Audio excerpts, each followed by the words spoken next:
پیارے نبی صلی اللہ تعالی علیہ وآلہ وسلم نے فرمایا، جو بھی اہم کام بسم اللہ الرحمن الرحیم کے ساتھ شروع نہیں کیا جاتا وہ ادھورا رہ جاتا ہے۔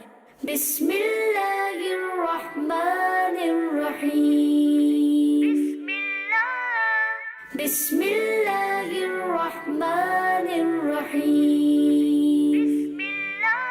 اپنے نیک اور جائز کاموں میں برکت حاصل کر لیں ہم، بسم اللہ الرحمن الرحیم پڑھ لیں ہم، آؤ پڑھ لیں، اپنے نیک اور جائز کاموں میں برکت حاصل کر لیں ہم، بسم اللہ الرحمن الرحیم پڑھ لیں ہم، آؤ پڑھ لیں، بسم اللہ الرحمن الرحیم، آؤ پڑھ لیں، بسم اللہ الرحمن الرحیم۔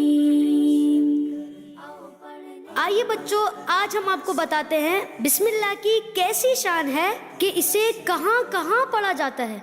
کھانے کھلانے، پینے پلانے، رکھنے اٹھانے، دھونے پکانے، پڑھنے پڑھانے، چلنے چلانے، اٹھنے اٹھانے، بیٹھنے بٹھانے، بتی جلانے، پنکھا چلانے، دسترخوان بچھانے بڑھانے، جوتا پہننے، امام سجانے، دروازہ کھولنے بند فرمانے، انشاءاللہ۔